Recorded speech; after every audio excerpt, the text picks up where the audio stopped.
Technically speaking. Welcome to our Technically Untechnical Technology Talk, a NIWC Atlantic production, and an award-winning podcast with your hosts, Chelsie Holloway and Alex Jackson. Alex, what have you been up to lately? How are you doing? I'm doing pretty good. This year's coming to an end, but I'm looking forward to the holiday season. Same. I'm actually going to try my hand at making a pumpkin pie for the first time soon. And pumpkin pie. Yes, that's Joe. For those who don't know, he's our audio tech here on the podcast. And so, guys, I was thinking I bought a graham cracker crust for this pumpkin pie, and I don't know. I think it'll come out well. What do you guys think? A graham cracker crust for a pumpkin pie? No. I don't know about that one. Do you think it'll be too sweet or something? I think I'm going to have to try it. I've already bought the crust. Well, let us know how that goes. But I'm more of a savory person, so I'll skip the dessert, and I prefer ham and turkey at the table this year. Oh, wow. I definitely love dessert more than the savory. Okay, enough of the food talk. It's time to get into the podcast. This episode, we are talking about how NIWC Atlantic has exclusive access to government satellites in space to further communication technology. Coming up, we've got subject matter expert Paul Strazdus, who talks to us about the Project MUOS. Then we speak to Chief Elijah Ford for our military moment, and he explains how he supports the XO and Command Master Chief in our Hampton Roads location and helps with the integration of military and civilian processes. So get comfy, turn up that volume, and let's get started. Let's jump into the very cool work we are doing with government satellites and how it leads to improved communication for the tactical warfighter. Paul Strazdus, the NIWC Atlantic MUOS lead ground engineer, sits with us and explains exactly what MUOS stands for, what it is, and a little preview of the future of this capability. Let's take a listen. Paul, thank you so much for joining us. And let's start off in the most understandable way. Can you please explain what MUOS is and what that acronym stands for? Sure. So the acronym is the Mobile User Objective System. And so MUOS is a DoD communications system. With that, it entails 5 satellites and also ground stations. And the MUOS system is based off of cellular technology. And so the DoD took, the 3G cellular technology and adapted that to work over geosynchronous satellites. And so we like to say that the satellite is actually the cell phone tower in the sky. And so it provides global communications to the warfighter. And so it's mostly for narrowband users, and by narrowband I mean low data rate, so Army, Marine Corps, Navy, etc., folks that are doing communications on the move, so they need to be able to communicate while they're moving. They don't stop, set up a antenna, point to a satellite, etc. So we have our own satellites up in space that we're kind of working with within the government, and your capability is helping create these communications to our warfighters that are narrowband. Yeah, that's correct. And so there are 5 satellites that were designed and built and launched over the last 10 to 15 years to enable this capability. You sort of touched on it already, but could you talk about what types of communication is MUOS designed for, and is it specifically for the Navy or other branches of the DoD using this technology? Yeah, so it's really for all branches of the DoD. So it's really a joint communications capability. So all the different services, Army, Navy, Marine Corps, Air Force, use the system. And it's designed in a frequency that is unique in terms of its capabilities. So it's designed in what's called the ultra-high frequency area of the band. And so that allows for more secure and more reliable communications when you are in inclement weather, when you're in an urban terrain, and also it has some capabilities for penetrating through foliage. And so like when you're in the jungle, et cetera, the frequency band that it's designed for allows for these kind of communications in these non-optimal situations. And can you explain what narrowband communication is designed for MUOS? Yeah, so narrowband communications, it's not high data rate, right? It's not going to be high speed like your home internet, but what it provides is for comms on the move for the tactical user. So you think of dismounted Marine Corps or Army or other operators that are out doing their maneuvers, and they need to be able to communicate back to their higher level headquarters. And so what it allows that tactical user to do is to communicate what's called beyond line of sight. And so if your normal communications can't reach back to your headquarters because you're far away or there's mountains in the way, things like that, the beyond line of sight capability allows them to communicate back to higher headquarters and report back. So let's go one step further, right? So why does having this satellite connection through MUOS help the warfighter? Obviously, it helps in comms, but why is that so important for the warfighter? So the comms that it provides are either voice or data. And so one of the big things of the mobile user objective system is that it not only brings voice communications, but it brings data communications to that tactical user. So what makes that important is they can do different things, whether they're just reporting back their position location of where they are, and they can do that, without having to stop and talk on the radio. It can be used for whether you want to do chatting with someone, other data communications. So it's not all relying on just doing voice communications. And then it's more secure in terms of, being a DoD dedicated system. Can you tell us about the team that works on MUOS? Yeah, so here at NIWC Atlantic, we have a relatively small team that works on the MUOS program, a handful of individuals, less than 5 typically, but a number of us have been with the mission and working on the program for quite a number of years. And so very dedicated to the mission to bring this capability to the warfighter. And so we have been involved in some of the new technology insertion that's ongoing with the MUOS system. So we've been leading up some of the digitization of our ground system and working those aspects of it. And you've been on the team since, you said, 2005? Yeah, so I've been on the MUOS program since 2005. Was working other programs for NIWC Atlantic, came up with the opportunity to transition over to MUOS and work on a space program, and spent quite a number of years actually in plant at the prime contractor Lockheed Martin's facility as the government technical oversight rep, where we were designing and building all the 5 satellites. Wow, that's amazing. And so this is a long-standing capability, MUOS. It's been around for a while. Yeah, so MUOS started back in 2004 is when the original development contract was awarded. Back in 2019 is when it became fully operational and turned over to the joint forces in terms of using it for operations. MUOS is also a replacement for a legacy system that also did UHF communications, a satellite system. And so that was called the UHF follow-on constellation. And so MUOS is actually a replacement for a UHF capability that's been there for quite a long time. Well, it's not a bad thing to change and make sure things stay up to date and everything we need them to be. And to do that, you guys are collaborating recently with the Space Force on MUOS, right? Sure. So the MUOS program has originally been underneath the Navy for quite a number of years, even back into the 80s. The UHF follow-on program and then the MUOS program were all developed and managed by the Navy.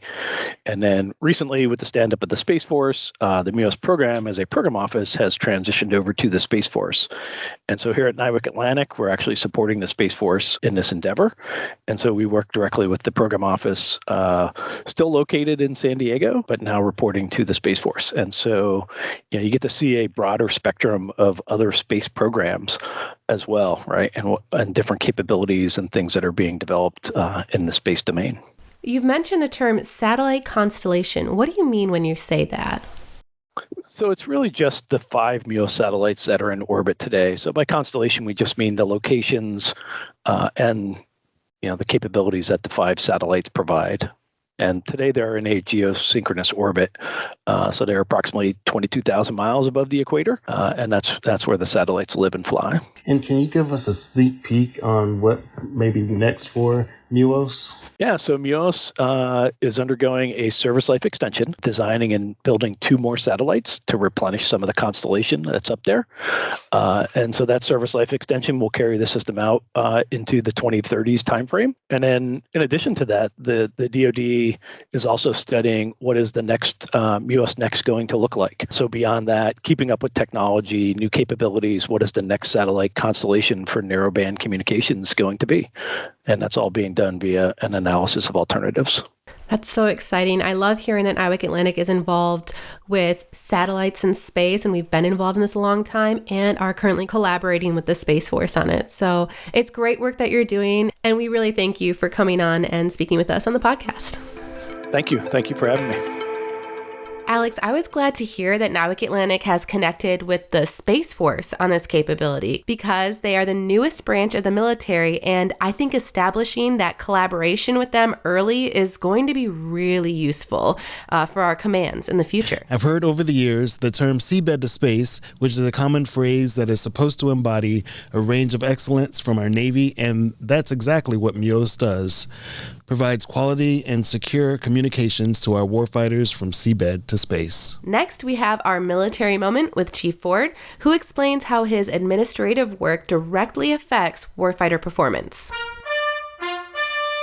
Please introduce yourself and let us know what you do for the Navy. Hi, I'm Chief Elijah Ford, and I'm the EXO's executive assistant up here in Hampton Roads. I essentially help the EXOs at CMC and the team down here in Hampton Roads take care of administrative requirements, attend required meetings, and then a big chunk of my job is also as the department leading chief petty officer, working with the military admin department in integrating the military and civilian processes and also figuring out where there's a lack of awareness or simplicity on the different programs and kind of working to fix those and make things easier for everyone. And can you explain how this helps the mission? Yeah, I've always looked at the job of admin professionals is to try to reduce the stress and added requirements on people so they can focus on the mission and what they do.